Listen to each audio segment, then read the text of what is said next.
Hello, everybody. Welcome back to New Zealand Mysteries. This is TJ, and we have a very special guest for this video, the man himself, Mr. John Lordan. Hi, John. Hey, TJ, thank you so much for having me. It's our pleasure, absolutely.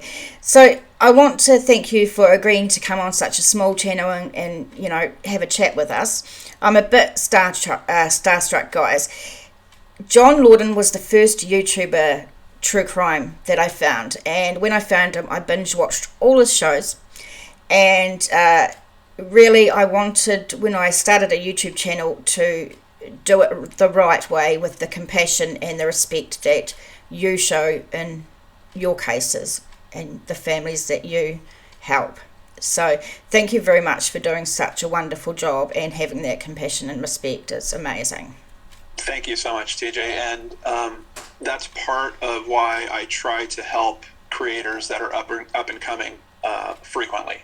I really just want to try to help drive true crime in a more respectful, victim-focused direction.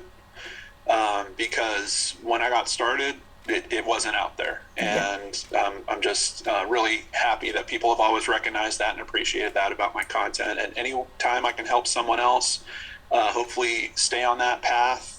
We've got enough people that are doing like drama channels and stuff like that. Yes. I'm always looking to help. So absolutely, I try and stay out of drama. That's for sure. So firstly, before you were a force on YouTube, where are you from, John?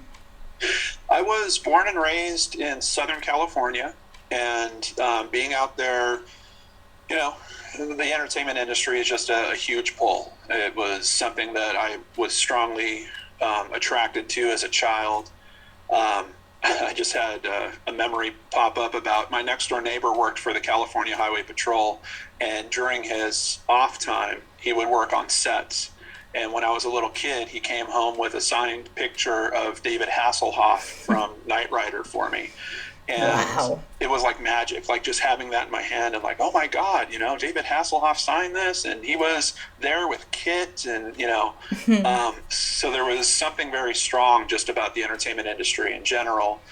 And I gravitated to that very, very hard. Like I basically came out of high school and was just trying to figure out, what can I do to be a part of this? I started doing local theater, musicals and comedies and all that kind of stuff. But also with my professional career, I used to work at Blockbuster Video, so of course a little bit of the entertainment industry there.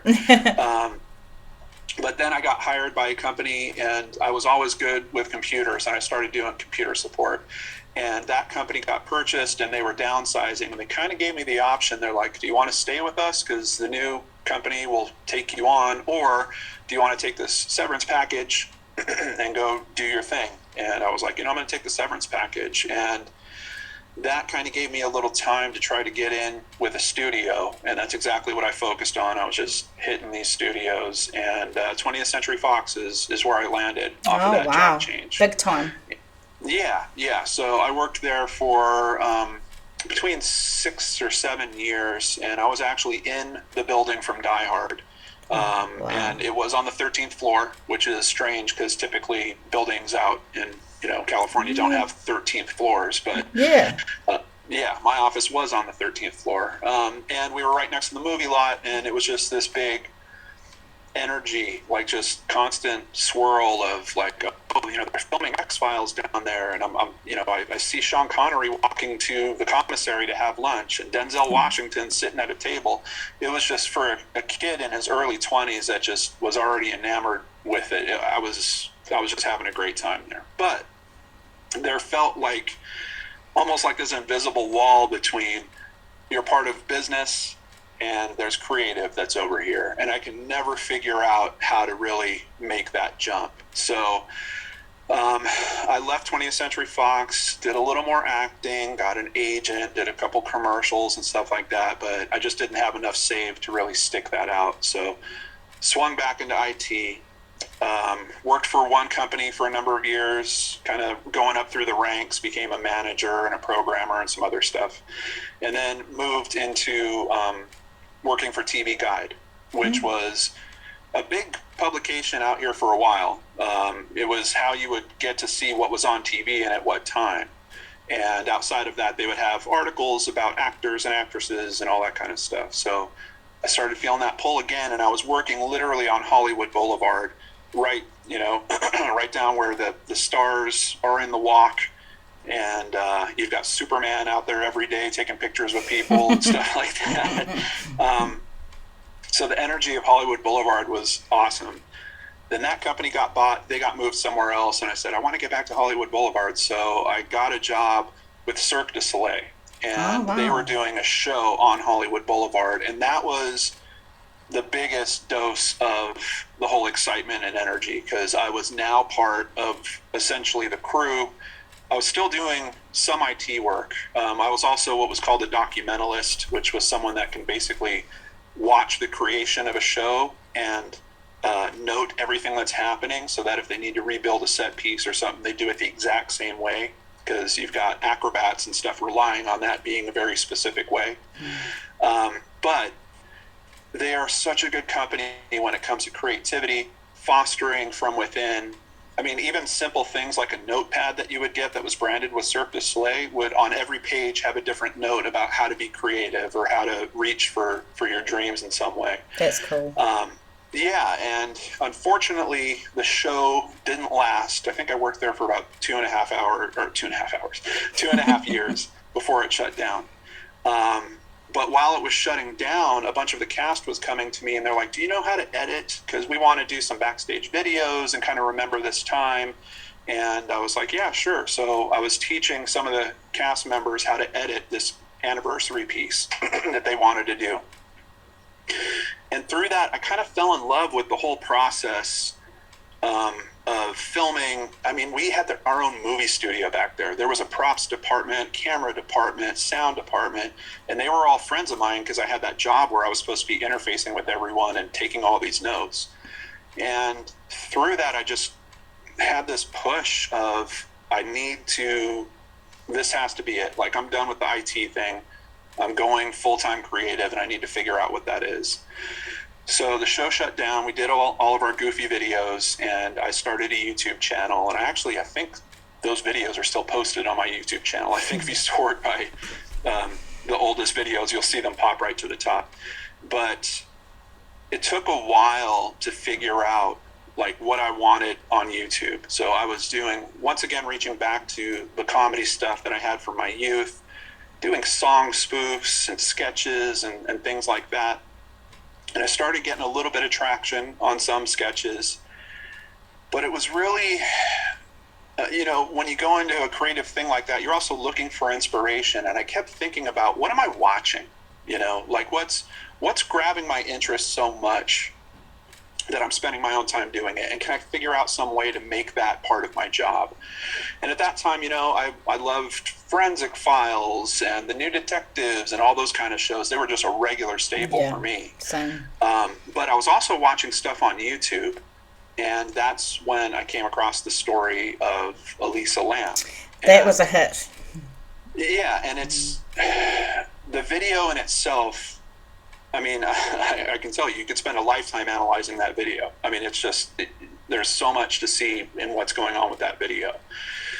But I noticed the dialogue that was going around that case was pulling it strongly towards paranormal. And paranormal, I think, honestly, was probably more popular back in 2013 through 2015 than it is now. I think it's kind of tapering off a little bit.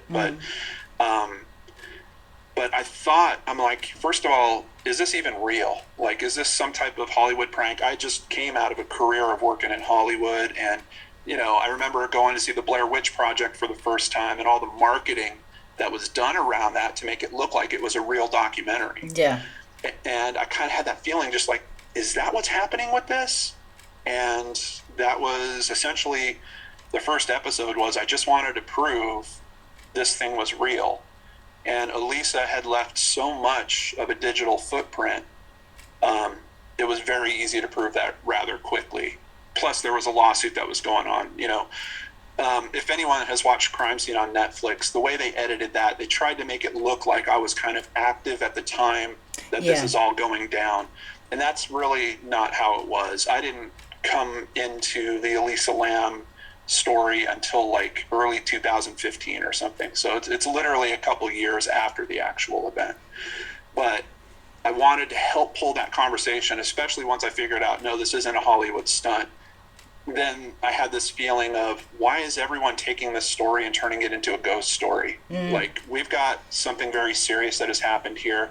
At that point, I wasn't sure if it was a crime or not, but it was a tragedy any way that you looked at it. So yeah, that's what started Brain Scratch. And guys, I'm going to have the links in the description box below for John's channel, so you can go back and you can look at all those early ones. The Elisa Lam case you covered so well. You did quite a few videos on that case.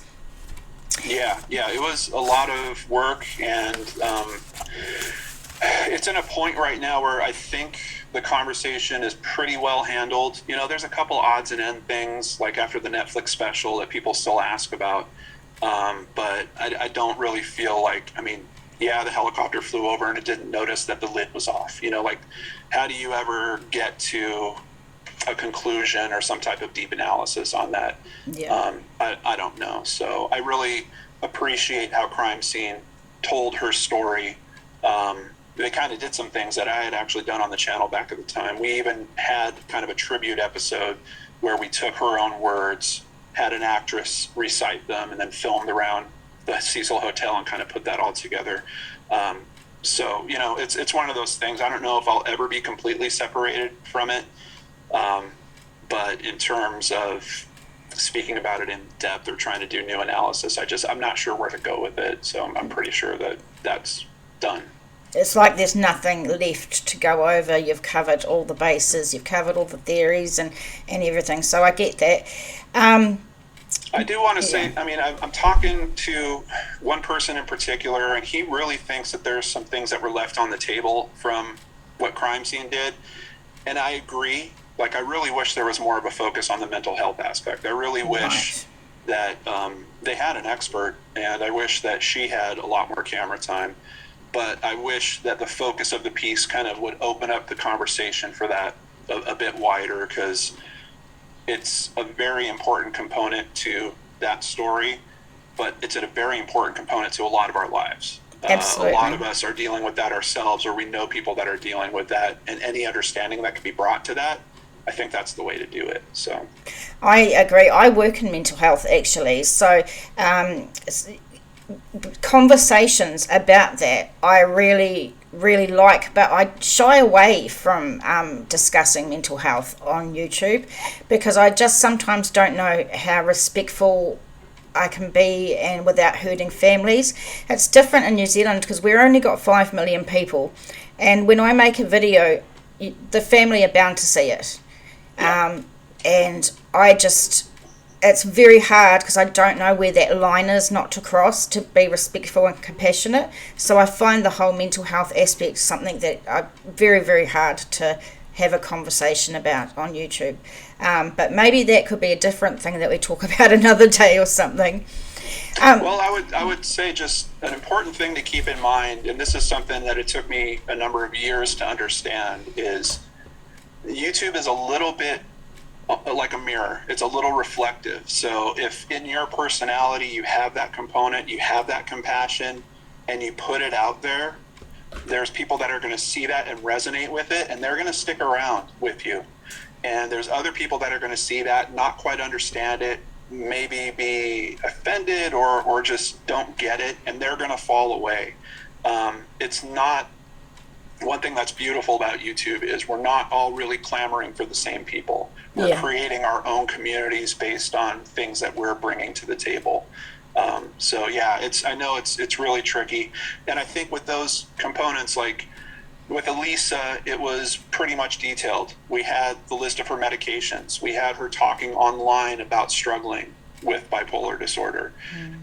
Very easy to kind of enter the conversation when you have those types of pieces in play. Be a whole different thing if we're talking about a case you're looking into and you think there might be a mental health component, but it's not really confirmed by anyone. And, you know, I mean, certainly you can hurt families. And unfortunately, with those things, there's a lot of shame for some reason I that know. some family members carry with that. They So, do. yeah. Yeah, I think that's the hardest part is a lot of people carry shame around mental health when there's no need to feel shame. It's a part of life, and, I tell you what, you're answering a lot of my questions. So, one thing I want to know, To do that. right now, do you have any other hobbies to like wind down when you're not recording and editing? It's so important. I have developed several relationships with other creators where it's almost like a support structure.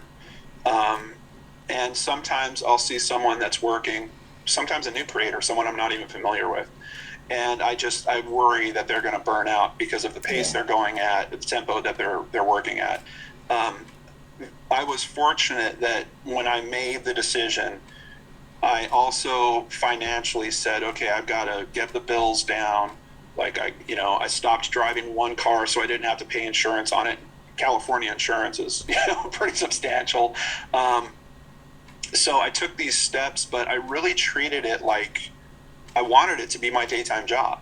Right, And I right from the wanted it beginning. to, yeah, and I wanted it to be my own company and I wanted all that, but I didn't want to be working 24 hours a day, 7 days a week. So, still, even to today, I have, pretty rigid schedule. I work a normal daytime job and then I put it down and I go and spend time with my wife and my cats and my friends and go to movies or play guitar. Like I've got a lot of other components. One of the main things um, is I've always stuck with some form of exercise. Like I started running a lot, maybe like 10 years ago. I did like marathons and half Oh, wow. marathons. I'm not quite doing those distances I can't run. now. I forgot how to run. But it's really just finding something, and I'll tell you why. It's not just because of obviously the things it does for you physically. It is my canary in the coal mine. If there's something that's going on with me, I find out about it when I'm playing racquetball or I'm on the treadmill. There's the mental component. It'll start like bugging at me. I'll be in the middle of a game where I'm supposed to be focused on playing with other people, and all of a sudden I'll be thinking about this thing. And it's really a very good way that I keep in check with myself, especially running distances. Because if you start running longer distances, there's a time where your body's going to start throwing everything it can at you to kind of get you to stop. Yeah. And it can be very negative sometimes. So if that starts coming much earlier, then I go, wait, something's going on with me because, I've only been on the treadmill for 20 minutes and I feel like I'm at the end of a marathon. What's going on with this? And then, of course, having just a good support structure out of that. You might need a therapist in your pocket. You might need a good circle of friends. You might need to have conversations with loved ones that, hey, when I come around, I don't necessarily feel like watching Forensic Files anymore or that kind of stuff because it feels like I'm at work. Like as soon as I have one of those shows go on, now I can't. Now my brain just starts analyzing because that's what I do all day. Yeah. So it has shifted things a little bit. Like I don't watch nearly as many true crime documentaries and all the big things on Netflix and stuff like that. I just, unless I'm researching a case that is about, it's just it's too hard. So yeah, pretty rigid rules that I've put into place, and sticking with those, I gotta say I've been doing pretty well. I mean, here we are, 6 years later. I haven't burned out, and that's another thing. When I see a respectful content creator, like I almost want to reach out and say, hey, anything I could do to help you, let me know, and please hear what I'm saying about this stuff and implement whatever you can about it, because we've had great content creators. I'll say Kaylee Elise. Yes, yeah, that was sad. Yeah, and she honestly was a stepping stone for what I was trying to do. It was, she had came from Rob's channel, Rob Gavigan, and he is almost in that kind of paranormal space, but he's talking about true crime. but they're, playing creepy music and throwing up, artist renditions of what's happening in these crimes and stuff like that. I mean, just things that I wouldn't do with my channel. But Kaylee kind of, despite the fact that she was working in that environment, started her own channel, took a little bit of a step away from that. She still had kind of, the dark vibe and some set pieces, candles in the background and stuff like that. But the research, like, there was no doubt when you watched one of her episodes, you were like, wow, she dug into this forward and backward, and now she's coming out with this brilliant analysis. And even with her delivery, which was somewhat low toned, it was still compassionate. You still felt like, you almost felt like, I'm worried about her a little bit. Like, does she live in this environment of darkness all the time? And unfortunately, we would find out a very short time later, it seems like that was the case, because she was pretty open before her channel went away that she had issues that she was struggling with in terms of that type of content. Yeah. She needed to make a change in her life, and that's what she did. Unfortunately, a bunch of families that she had helped, the other families that she could have helped in following years didn't get that help. Yeah. But thankfully, we've seen just amazing growth in the true crime space on YouTube, and it's so important to me that the families that don't get the big news coverage still have a place to go, get their stories told, get that exposure raised, get the phone numbers out, get the pictures out, and give them a shot as well. I did an episode of Brain Scratch that I just released last week about T.S. Thrasher, who was killed in his own home, sleeping on his couch, shot. And his father has been in touch.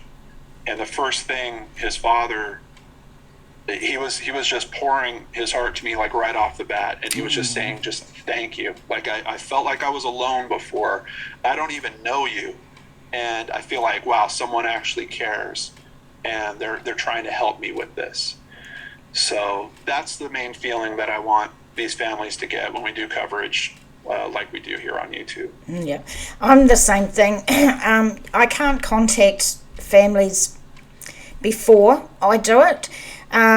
It's hard in New Zealand because we only have, like 2 or 3 news sources. There's a frog that won't go away.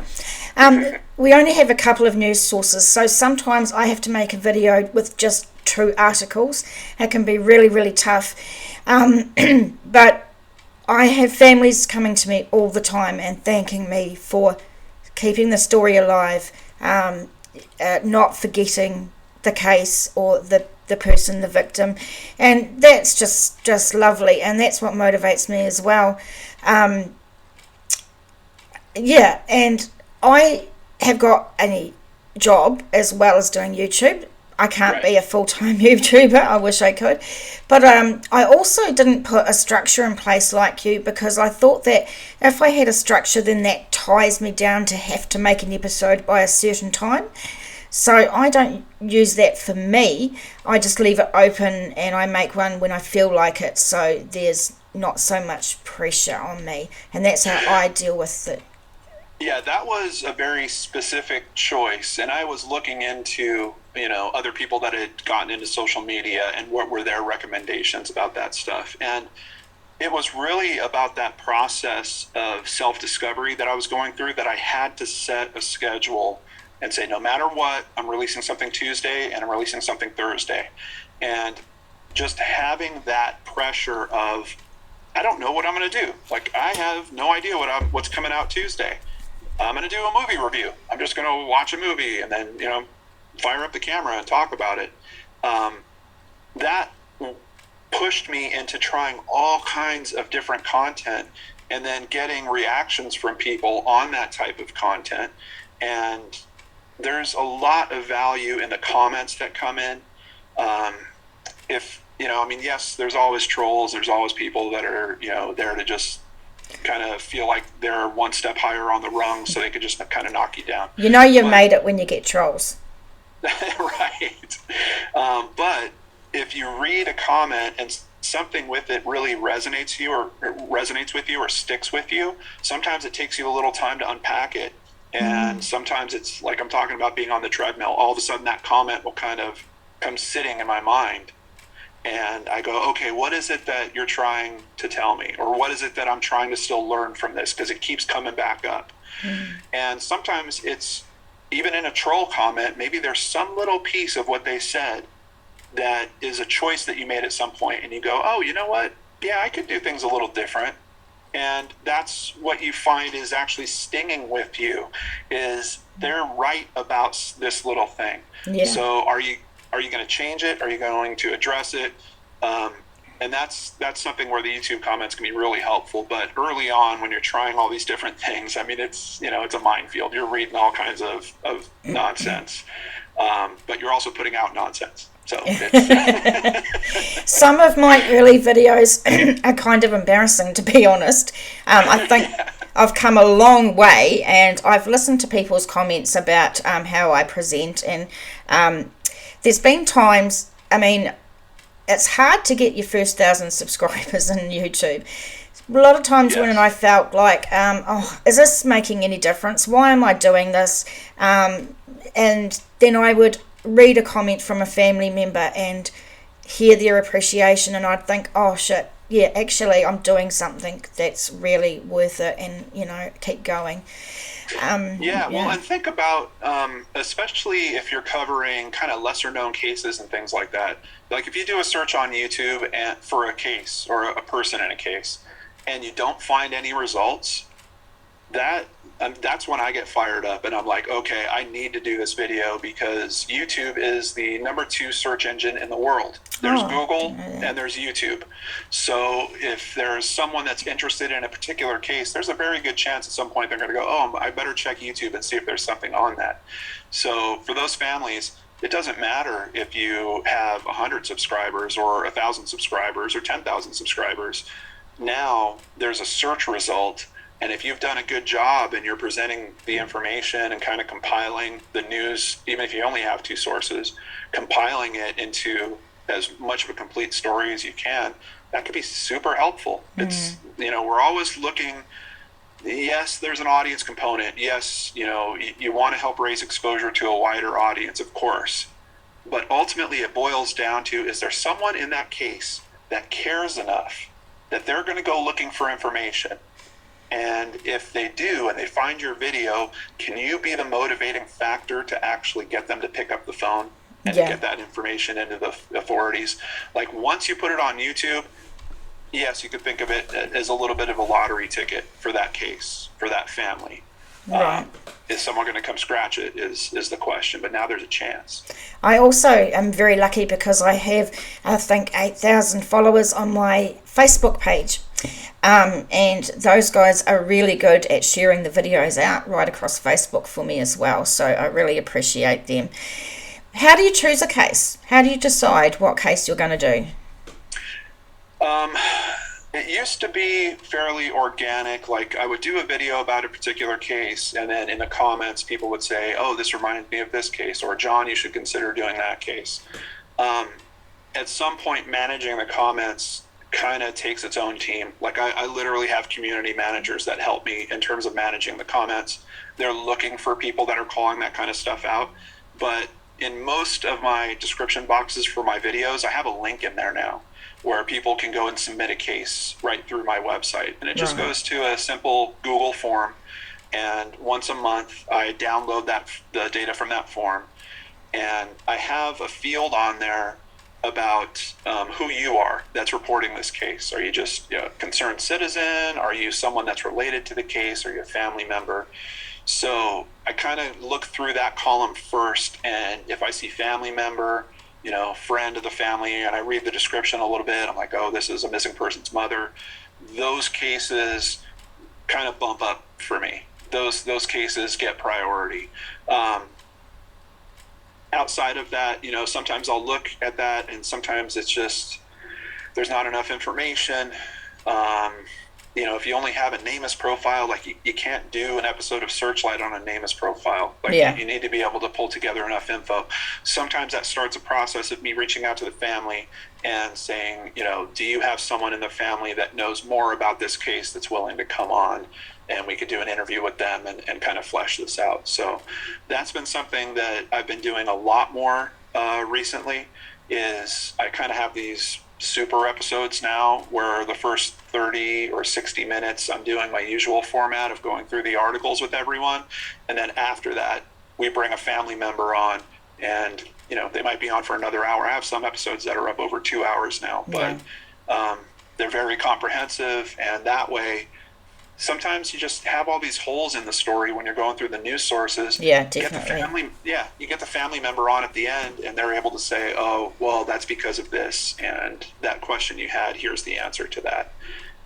So yeah, that's basically, most of them are suggestions. Every now and then I'll have cases that do grab my attention. I've got my news feeds that I look at.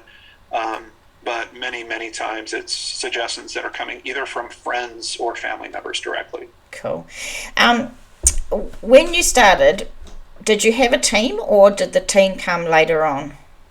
Team came later on. Yeah, I was just kind of a one-man show to start with. Thankfully, people wanted to be supportive very early on. They wanted to figure out different ways to help me. And, sometimes you try some stuff out, it doesn't work out. But a team member that came on really early is Christy Arnhart. She's wonderful. Yeah.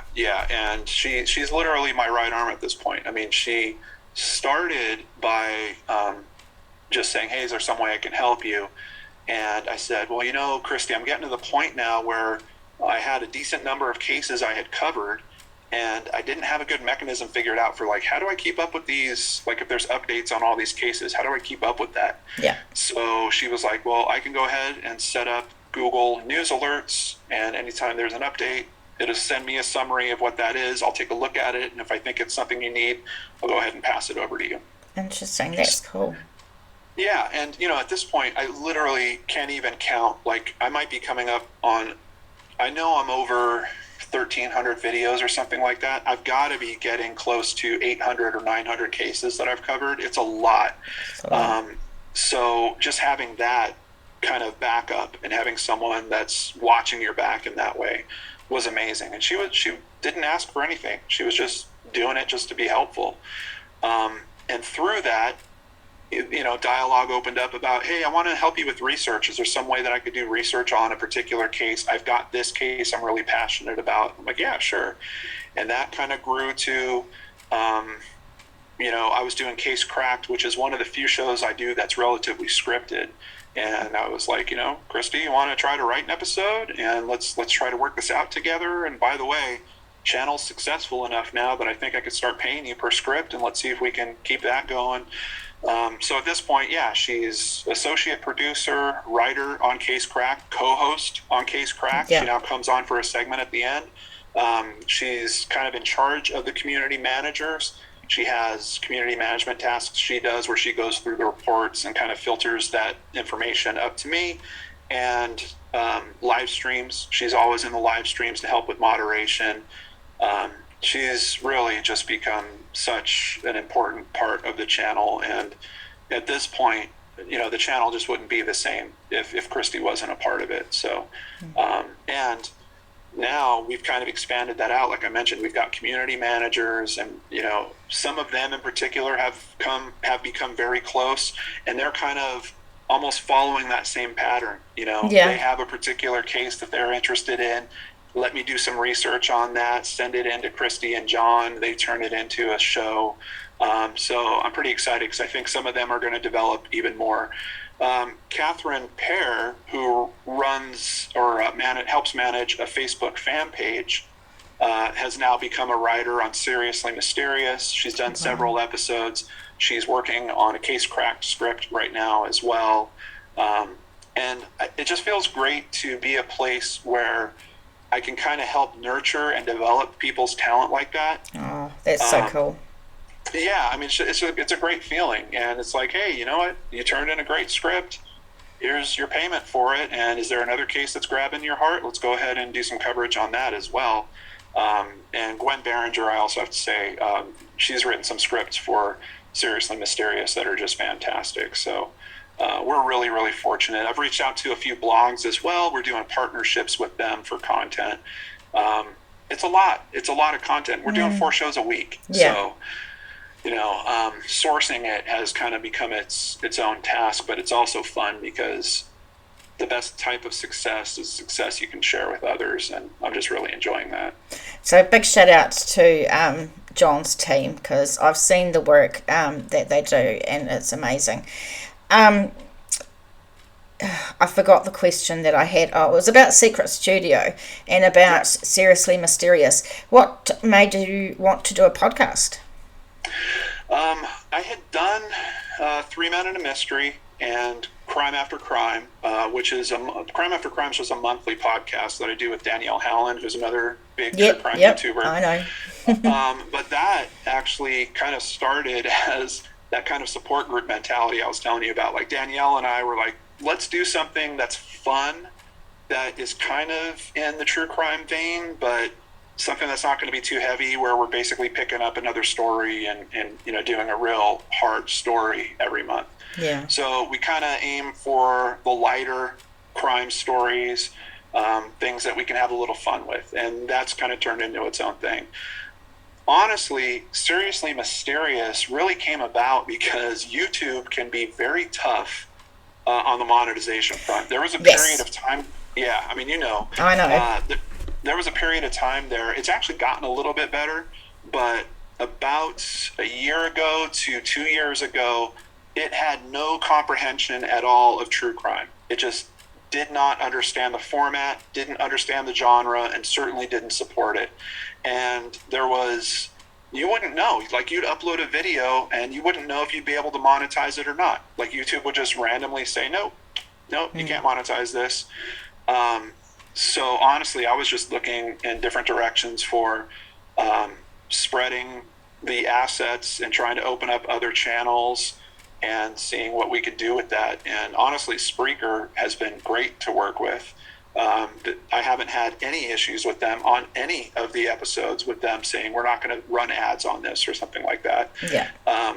So it's kind of cool because it works pretty much in the same vein as YouTube, where I don't have to go and source my own advertising. I just tell them, put in an ad here, put in an ad there, and go.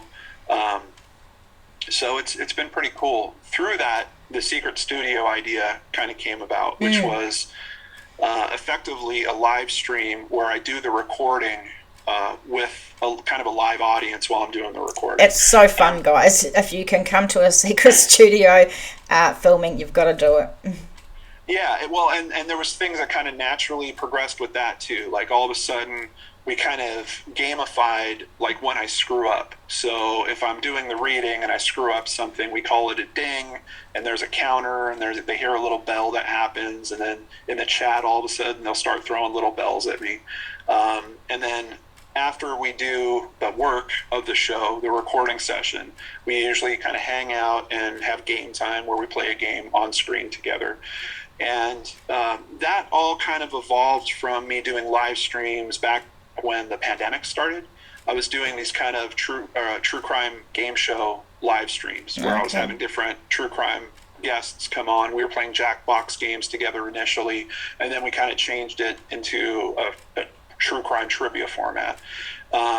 So during that whole process, I got comfortable with live streams and just had this thought about, wouldn't it be cool to just have a live stream it's a secret? Like, I don't promote it. If people catch the notification, they get to jump in and be a part of it, and it makes it kind of special. As soon as we're done recording it, it goes away. But if anyone missed it and they really want to hear the episode, they just wait for Tuesday when Seriously Mysterious comes out, and they'll at least hear the story that we recorded in the live stream. So, yeah, and I'm really enjoying that because of the community. It's such a good community. The people that are hanging out in the chat are having a good time and caring about each other. Like, we've had such good conversations where someone is going through something that they're struggling with, and other people are showing them love and support in there. Yeah, I really love it. Yeah, I've been in the chat quite a few times. I must say, though, I do miss a few because you tend to go live like 6 or 7 on a Saturday morning. And, you know, sometimes if I can get up, I will, um, but not always on a Saturday morning that early. Yeah, And then, you know, even if I get up to watch you, I'm in no position to type or talk to people for quite a while because it's so early.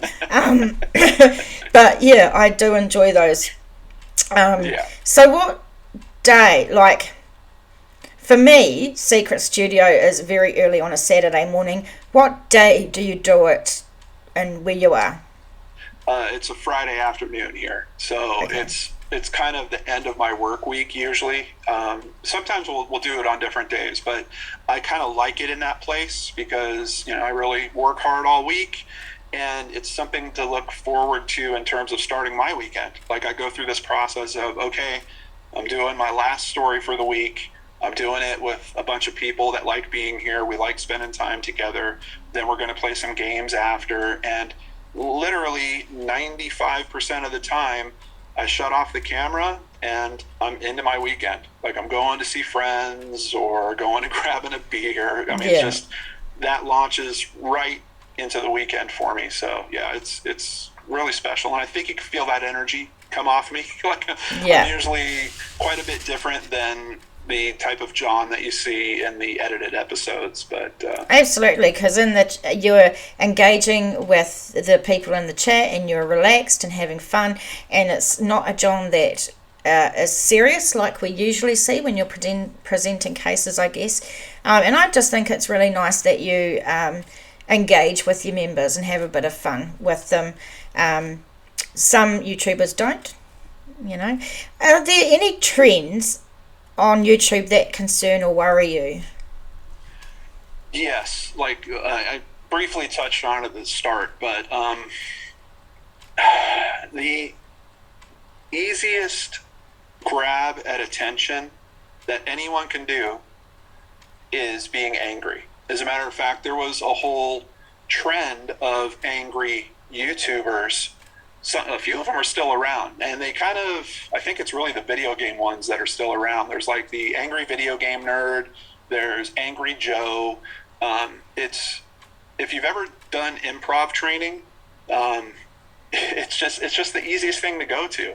Yeah. Like if you're in a scene where you have to make up stuff that's going on, it's super easy to get angry, and it's funny if you get angry about something that is ridiculous to get angry about. You know, Yeah. I mean, just your glasses are driving me crazy. Mine? Yeah, I mean, I mean, it's just you just take it to that level of Yeah. I'm just angry about. You look at your glasses. What are you doing? And then the angrier you get, the easier the attention grab is. There's people that are looking for that. Usually, it's because they don't necessarily have a lot of control or power in some situation that they're dealing with personally, and they kind of like seeing someone act out in that way.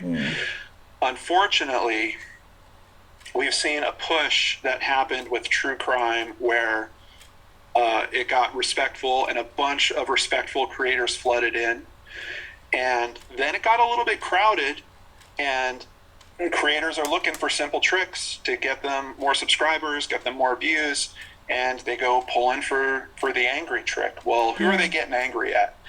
They're either getting angry about the cases they're looking at, which usually means that they're picking someone in the case to be angry at, which usually means that they're somewhat coming to some strong conclusion about the case that they're reviewing. Like they know the answer, or they know the truth in some way.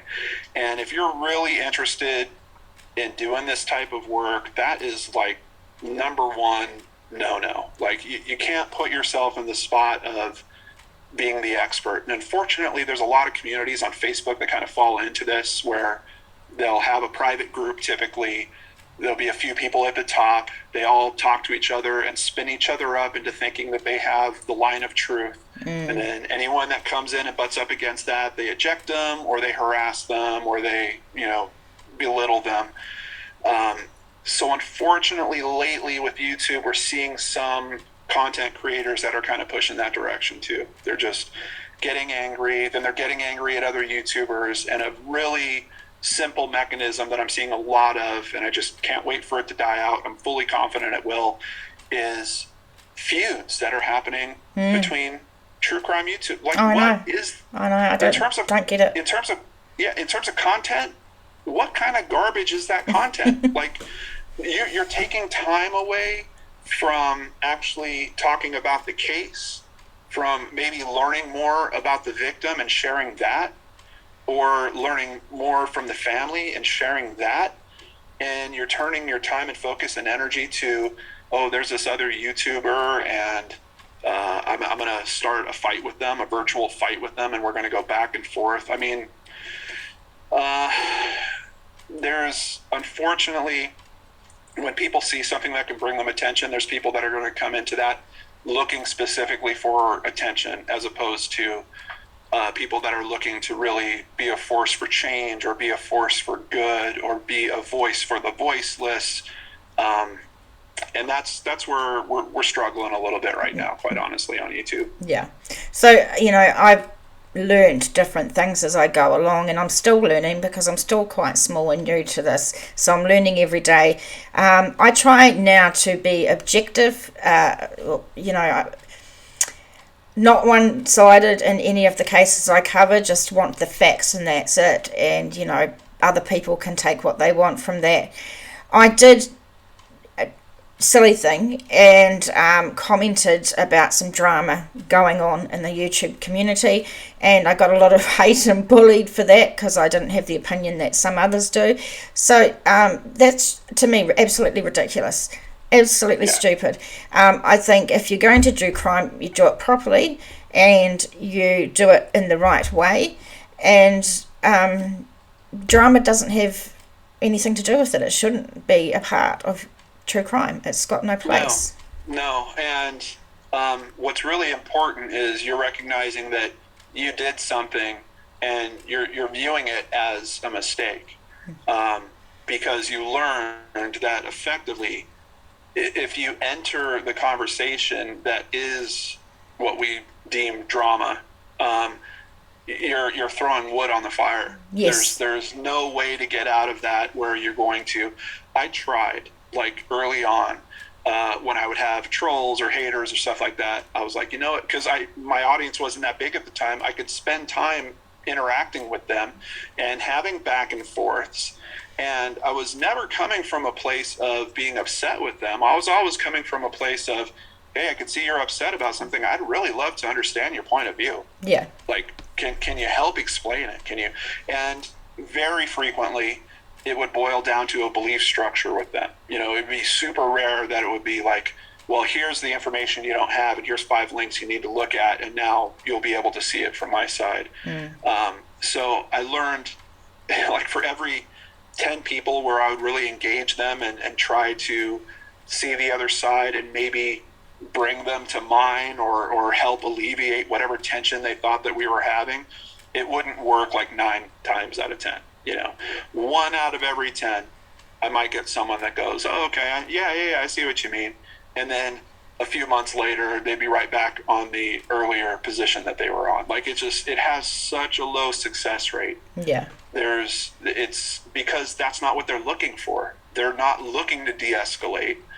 They're not looking for objective truth.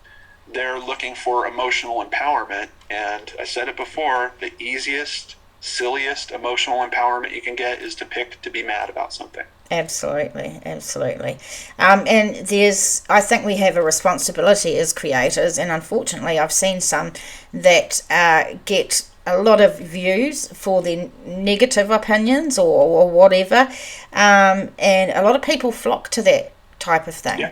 And then the creator can incite hate, and they can give their perspective, and a lot of people will believe their perspective, and it just goes crazy. It blows my mind. I love it when people will leave the comment about, dude, just tell me what you think, or just tell. They're basically saying, like, just tell me what to think. Yeah. You're at the wrong channel. My whole thing from the start has been trying to get people to think for themselves. I'm not presenting the information to give you a particular version of the story.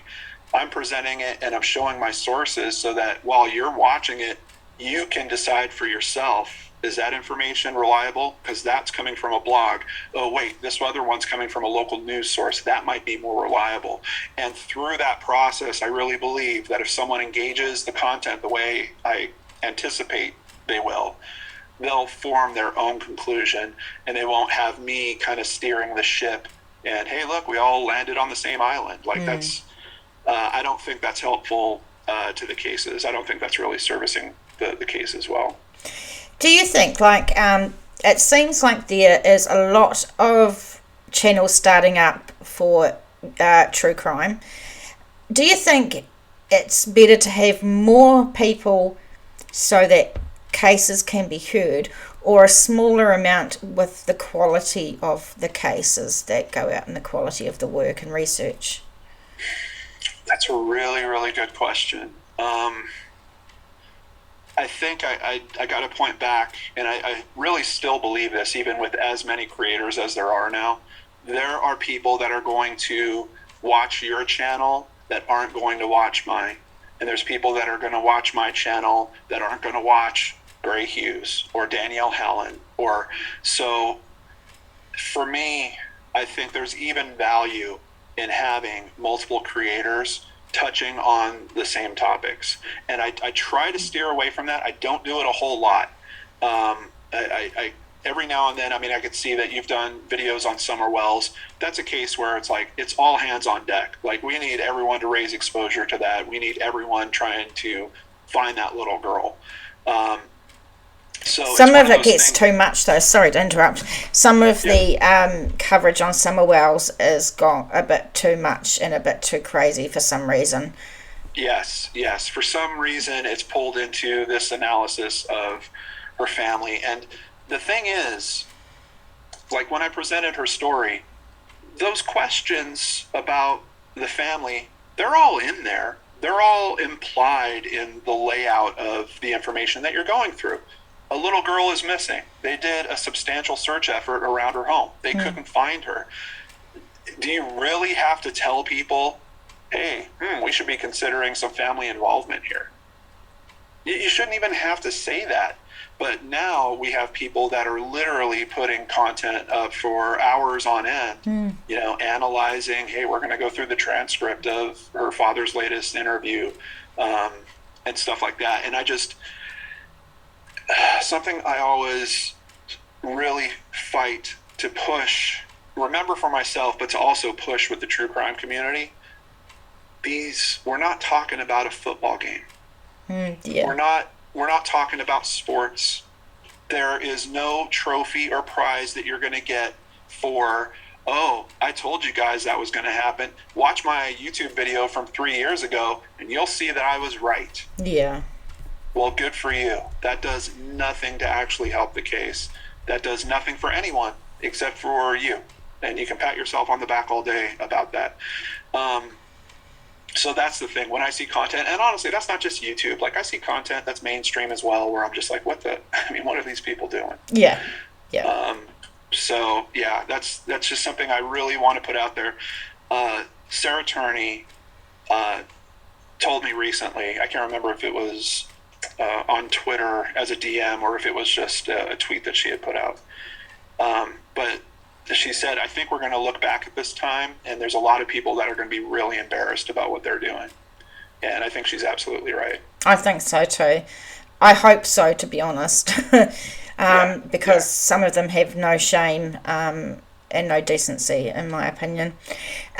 Is there YouTubers that you admire? I mean, I was so fortunate that I went to CrimeCon in 2018, and me and Danielle were the only YouTubers to show up. We were the first YouTubers at CrimeCon. Oh, wow. And CrimeCon didn't really understand what this was. Like I told you, YouTube didn't even understand what we were. So at that time, they put us together at a table, and we had a sign that literally said YouTubers. Like, that's all. And it was just great because she was someone that I admired. She's someone that I saw was caring doing strong research, telling her stories in a very interesting way, and in a way that's a little bit different. Like, I think my audience might skew a little bit older. I don't use a lot of quick edits and quick cuts and stuff like that.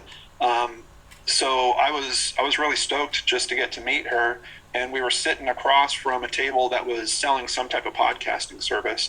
And we were just like, oh, podcast, huh? And we noticed at CrimeCon, everyone else was podcasts except for us. We were just the YouTubers. And they even didn't put us in, like, with the podcasters. We were sitting at this section where it was just random things they didn't know what to do with. We had private Too hard basket. Yeah. Yeah, we were in the everything drawer. They had private investigator Sheila Wysocki on one side of us. They had family members of cases on the other side of us. But yeah, I think Danielle does great work. I think Stephanie Harlow does good work. And man, like, in terms of research and historical research that she weaves into her storytelling, really, really, really strong. There's the guys from Crawl Space. I love them. I love the work that they do. Generation Y, another podcast that I'm pretty close with. It's been interesting because CrimeCon has really helped be like a kind of a mixing area and a meeting area where a bunch of us have connected and really developed some good friendships over the years. Of course, I think one of the biggest success stories that we have at this time is Sarah Turney. And I think that she is a model that we're going to see. We're already kind of seeing it being used more, but a family member that becomes their own advocate, that enables themselves in the social media space to raise their message and get results. I definitely want to see more of that. I want to help people with that. I hope those YouTube creators that are out there also reach out, because anything I can do to help them, absolutely. So Sarah Turney, does she have a YouTube channel or is it podcast? She does have a YouTube channel, but her podcast, Voices for Justice, is I believe is bigger. I'm going to try and find links for her podcast and channel and have those in the description box below as well. So what's the future for Lordan Arts and your channel?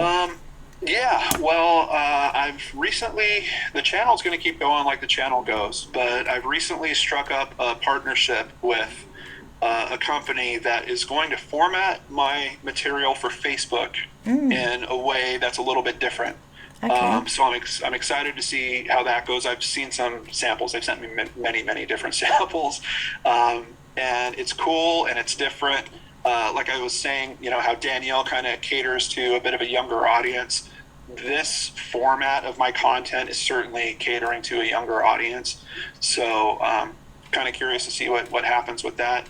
Outside of that, got some other projects that are kind of cooking in the background that I can't. One of them in particular, I'm really keeping my fingers crossed comes through, because it's a case that is very near and dear to me already. That could potentially turn into a bigger project, something that you might see on a streaming service or something like that. But outside of that, 4 shows a week. I think I'm pretty busy here in the secret studio. Absolutely. I wanted to actually ask you, are there cases that have sort of stuck with you that are more dear to your heart than others, I guess? It's tough. I don't know that I would say they're more dear to my heart. They all hit me in some way. And yes, I mean, when you've covered hundreds and hundreds of cases, sometimes you'll see a name and you're like, oh, I know the name, but I don't. And then you'll do the search and then you're like, oh, that's right. And everything will just flood back in. Yeah. I mean, when are we going to see a solve on Delphi? Oh, I know that. When are we going to see a solve? I hope there is a solve. I hope there is one, because at this time, I mean, people have even stopped covering it because there's no new stuff to cover anymore. So that's really scary, and the thought that that could just go cold, especially when Liberty done such a great job filming that guy she must have been so scared, and they haven't been able to solve it for her and her family, and Yeah. the other family is Abby's family. The family is at CrimeCon. They've been at CrimeCon every time that I've gone, and I don't know. I understand, at least from what we do know about it. It's a really tough case. It's been weird to go through the thing with the composite sketch and then the second composite sketch. Like I can't think of another case where we've seen something like that. Like basically a retraction on one and then a new one.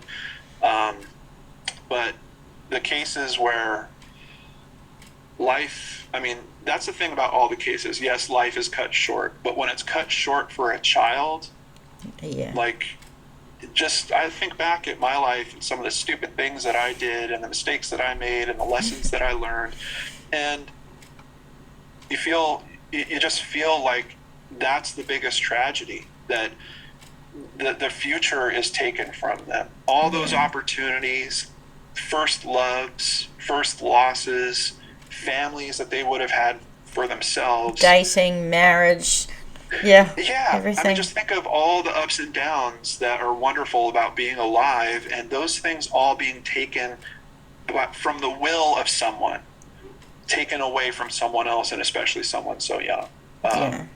Those cases just they grab at my heart a little bit different than a lot of the other cases do. Yes, covering cases with children I find quite hard as well, and often I'll say to my subscribers, I'm going to take a few days off because that case was quite hard, and I'm just going to go and have a break because they are hard. I just wanted to touch on something with the way you do your shows. So I do my show the same way as you, where I go through articles and just try and get facts through the articles. There's a lot of other channels like Danielle and Stephanie that can do stories. I can't do stories because I have a really bad memory, so that's why I didn't choose to do it that way, and I don't think I'm a good storyteller. So why did you choose your way instead of the storytelling way? Does that make sense? Yeah. One of the things was one of my last jobs in IT was being a business analyst, and I would frequently have to find out how a process worked and then interview people about it. And I just had this natural thing in my mind that, doesn't it make sense that I should be showing people the information that I'm reviewing? Because I'm just used to that almost. I'd be in a conference room with a big screen behind me and flipping through screens of some type of slide presentation that I put together. And there was actually a YouTuber, and I really wish I could remember this guy's name. I can't even remember what type of video it was. It was one of those things I only watched once, but he was an older gentleman making his point about his video, and he had a television on his desk that was facing the camera, and he was actually standing behind his desk and the television, and that format just grabbed me. I was just like, oh, he's trying to show me what he's explaining, and he has a screen in front of him. Look how cool that is. Outside of that, once I started Searchlight, and back then I was doing both an episode of Searchlight and Brain Scratch in the same week, I ran that for a while, and then it literally got to the point where my brain was starting to jumble things and I wasn't able to keep things straight. And that's when I really leaned into starting to highlight the articles and do that kind of stuff. So I literally had my notes with me as we're going through the cases. Once you get over, and that's why Danielle and Stephanie, if you look at their channels, they're pretty much one case a week channels. They can spend that time, they can learn the facts, learn the story. I think Stephanie actually uses a teleprompter, but I don't think she uses it word for word. It might just have notes on it or something. Danielle, I think she uses written notes, and I think she just edits it all out so you don't see it. Right. So there is ways, there is kind of mechanisms that you can use for that stuff. But yeah, I saw the value in showing the screen because I just felt it myself in this guy's video. And I thought especially early on, when I was worried about trolls and people kind of blowing up at my content for some reason, I could always kind of defer to the screen. Like, hey, you guys are getting mad. I didn't want to have to spend a day in the comments saying, well, here's the source that comment came from, or I said this because I read these 3 things that are over here. Yeah. So it also felt like, just in terms of kind of laying out the conversation in a way where I was going to cut down on some of the chatter and arguments that were going to pop up about whatever the perspective was, I could show them the source. And that way it's like, hey, don't be mad at me. Like, this is what the news source is saying. Here's what the investigator said themselves. So yeah, I don't think that format for me is going to go away anytime soon. For Case Cracked, we did transition to a straight up storytelling format where we're not using the screen share, we're not using notes like that. We're including some kind of B-roll footage and mixing that in with the real photos to kind of give it a little bit more visuals artistically. But you kind of did figure it out. There is an aspect of, it does set me up for getting through the story, telling it properly, not screwing it up halfway through because I'm mixing the facts with something I researched a week ago or a month ago or something. I am crap at editing. It is not my strong point. So the less I have to edit, the better for everybody. Yeah. And if I had to do a storytelling, it would just be a mess. It would just be a mess. I could tell you. Well, there is, like, for Case Cracked, effectively, you still do the same research, but as you're doing the research, you just have a Word document open or Google Docs or something, and you just kind of start putting the facts in. And then you go through and start adding language to connect the facts, put a little starter on it, put a little finish on it, and you've got a script. And I actually do have a teleprompter system that I use for Case Cracked as well. They're not expensive. I think mine was only about $70.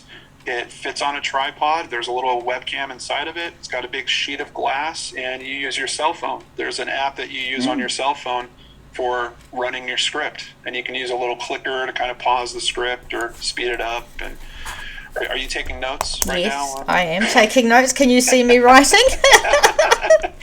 Hey, I've got the awesome king of YouTube here. You betcha I'm taking notes. Absolutely. I find the way I do it easier for me, and I sort of do the same as you. So we're sort of coming to an end. Is there anything else that you want to go over or talk about or mention? No, just thank you for being another good example in this space. We need to help nurture and support creators that are getting the respect right, citing their sources. I think these are super important things going forward. I'm really proud that you would reach out and ask, and I knew you from the secret studio. I'm like, you know what? Got to help out TJ. Sounds good to me. Thank you. Coming from you, that is a really awesome endorsement. Makes me feel a bit warm and fuzzy inside. Keep it up, TJ. Thank you so much. And look, just much respect to you for wanting to help out other YouTubers and put them on the right path, I guess, and showing them the respectful and right way to do things. I think that's really awesome of you to give your time and knowledge and share it. So thank you so much for this. I'm going to take a couple of days. I'm not going to have to edit anything, I don't think, to be honest. But I'm going to release it on Saturday, 10 a.m. We're going to have a premiere. That's New Zealand time, so I think it's 5 p.m. your time on Friday. Okay. Time zones. I'll let everyone in the secret studio know that they need to hang around for your premiere. Awesome. An hour after. That's awesome. So I'm trying to pick a time where everybody in all the countries hopefully can watch it. It's not always that easy, so Google's my friend when it comes to that. So once again, John, thank you very much.